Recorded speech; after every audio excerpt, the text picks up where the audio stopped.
sa naging pag-iimbestiga ng ICI, sabi nyo, gumising sila dahil maraming ginagawa ang gobyerno.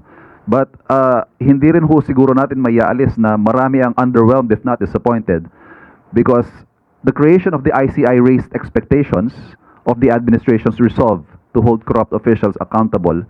Pero may mga tanong pa rin ho hanggang ngayon yun na yun. Dahil wala pa hong nakukulong na malalaking isda. Yusek, good morning po. Yusek, recent Palsesa survey said that yung paglaban sa katiwalian, yung pangunahing dahilan, kaya nagtitiwala ang mga Pilipino sa Pangulo. Ano pong reaksyon dito ng Palasyo? Yan naman po talaga ang nais ng Pangulo na maipakita sa taong bayan na ang administrasyon ngayon ay lumalaban sa korupsyon.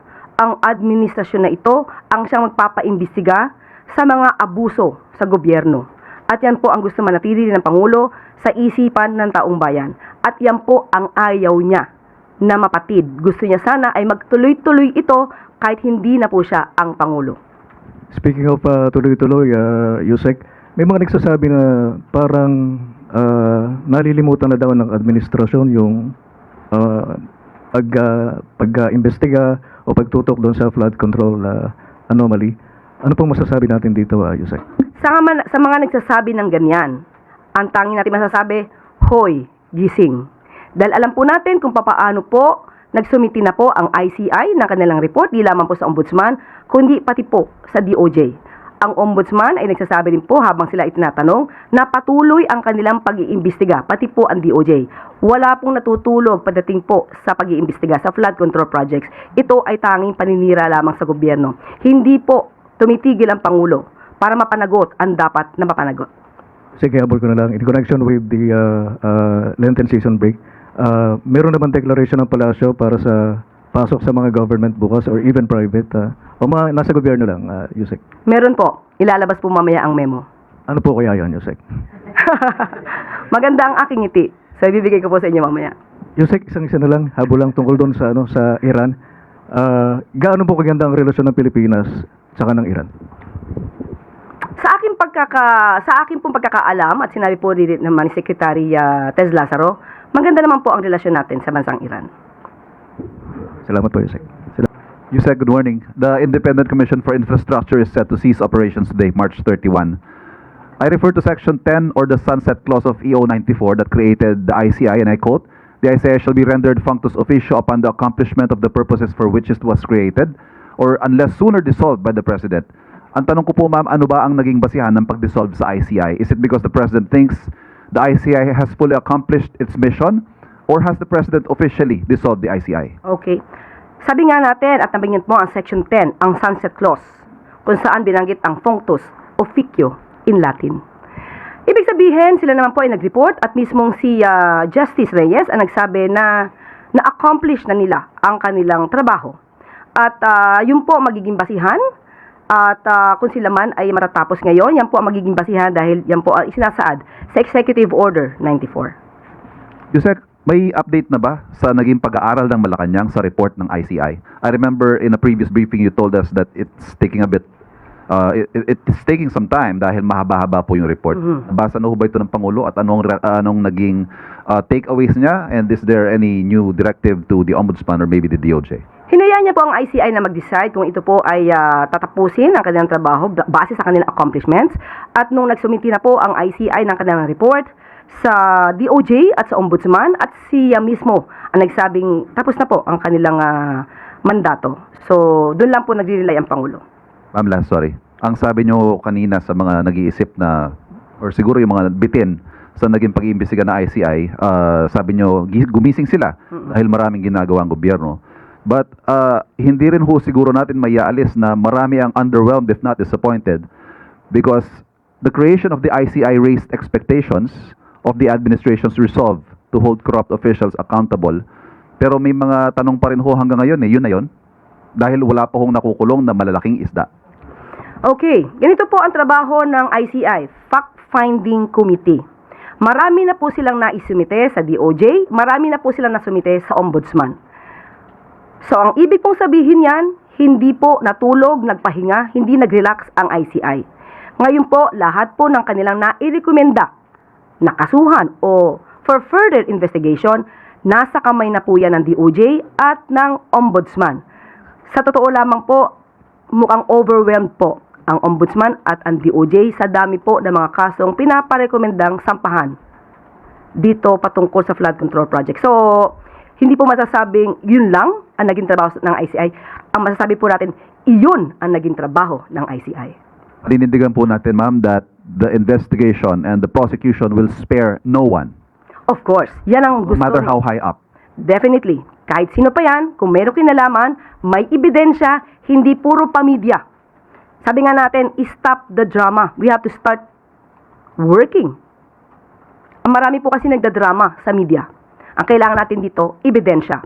Ebidensya na siyang magtuturo at siyang magiging basihan para ma-prosecute ang mga taong involved. Thank you. Ma'am, sinabi po ni Pangulong Marcos kanina na sa Ilocos Norte siya mag-Holy Week. Pwede po bang humingi ng karagdagang detalye? May nabanggit ba siya kung anong mga activity niya doon, anong gagawin niya, or magbabakasyon lang siya? Sa Pangulo po, hindi po uso ang salitang pagbabakasyon. So sabi nga po niya, siya po ay mag-spend ng kanyang Holy Week sa Ilocos Norte kasama ang kanyang pamilya. Walang pagbabakasyon dahil patuloy po ang ating Pangulo sa pagmamonitor at pagbibigay ng utos sa mga kailangan na gawin ng ating mga ahensya sa gobyerno. Kailan po sila pupunta? Hindi po na ibigay sa atin kung anong oras at anong araw, pero binanggit po niya na doon po ang pagbibigay ng oras doon po sa Ilocos Norte. Good morning, ma'am. Ma'am, in this time of reflection, ano po ang message niyo sa inyo as a detractors muna ni Pangulong Marcos and then sa mga bashers niyo, namely Harry Roque and Vice President Inamin mo, basher sila. So, ibig sabihin, pag basher, wala bang maibibigay na matinong kasagutan o matinong opinion? Sa atin lang, sa ngayon, sa panahon ngayon, ay iwasan po natin sana ang pamumulitika. Kung wala po sila masasabing maganda at kundi paninira lamang, tumigil muna sila o tumigil na sila permanently. At makipagtulungan na lamang po sa administrasyon para sa ika-aangat ng ating bansa at ika-aangat din po ng bawat Pilipino. Ang basher po ngayon, sinasabi natin, pang sariling interes.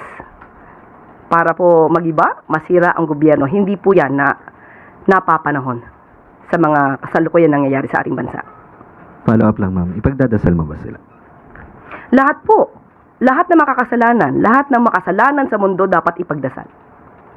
Morning, ma'am. Ma'am, in relation to criticisms, may we just get a palace reaction on Senator Aimee seeking forgiveness from her father, late President Ferdinand Marcos Sr., for not being able to watch her brother, the President. May I read a portion of her statement? She said, "Hindi ko nabantayan kaya dad, sinubukan ko talaga, pinagpilitan ko. Nayayamot na nga sa akin si Bongbong, alam ko naman, pero hindi ko talaga kinaya." Okay, mas maganda po siguro mahimay natin ang mga bawat salita ni Senator Aimee Marcos. Ito naman ay para malaman din ng taong bayan. Ano nga ba ang totoo? Ang sabi niya ay hindi nabantayan. Sino kaya talaga ang hindi nabantayan ng magulang at sino ba talaga ang hindi nabantayan ang kapatid? Unang-una po, ang Pangulo, hindi po ito nagbumura, hindi ito nagme-meltdown lalo na sa publiko, at hindi po ito nagbabanta sa buhay ni numan.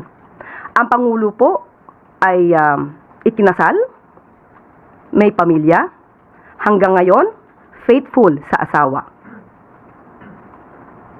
So, sino po kaya ba ang naging pasaway? Sino po kaya ang dapat na binantayan? Ang paghingi ng patawad, yung pang hindi pagbabantay sa kanyang kapatid, o ang paninira ng kapatid sa publiko? Ma'am, nakausap niyo po ba si President Marcos regarding sa latest statement ng kapatid niya? Alam po ng Pangulo ang nangyayari sa atin at sa mga pangyayari sa ating paligid. At asahan po natin ang Pangulo, hindi po siya naninira ng kanyang kapatid. Ma'am, sorry, last na. Still on Senator Aimee. Meron lang po siyang panawagan na isuspend yung government contributions ng SSS, GSIS, Pag-ibig Fund, and PhilHealth. Kino-consider po ba ito ng Presidente? Hintayin na lamang po natin kung meron pong i-anunsyo ang Pangulo patungkol po dyan. Thank you, ma'am. Maricel Halili, TV5. Good morning, Yusek. Yusek, peso has reached another record low. What does it mean for the country? Hindi po natin nais na ganito, hindi po ninais ng Pangulo na magkaroon ng gulo sa Middle East. Ito po ay talagang nagiging epekto at ang paghina po ng peso kontra dolyar ay bunsod na rin po ng geopolitical tension na nangyayari po sa Middle East. So, talaga pong ito ang maaaring kahihinatnan hanggat hindi po napipigil ang tensyon o ang sigalot sa Middle East. Pero how concerning is this, Yusek? Considering na I think this is the 7th time na bumaba siya ng husto within the month. Yes, dahil nga po sa nangyayaring sigalot sa Middle East at alam po natin ang ginagawa ng Pangulo at ng administrasyon na ito upang maibsan po ang impact ng epekto nitong sigalot sa Middle East. At gagawin po ang lahat para po maayos ang lahat na nangyayari, pati po ang pagtulong sa ating mga kababayan. Ivy Reyes, Bilyonaryo. Hi, Yusa. Good morning. DTI said no price increase is expected until April 16, but after that period, is it safe to say na we're expecting price increase for basic commodities by then?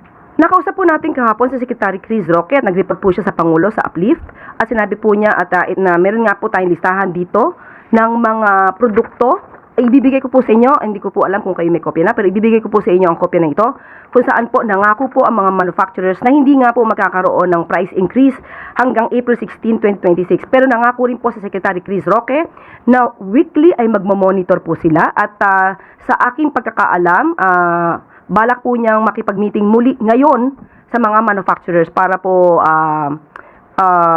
hindi tumaas ang presyo. Pero sabi nga natin, may mga pagkakataon po talaga na hindi natin kakayanin pigilan dahil sa nangyayaring sigalot sa Middle East.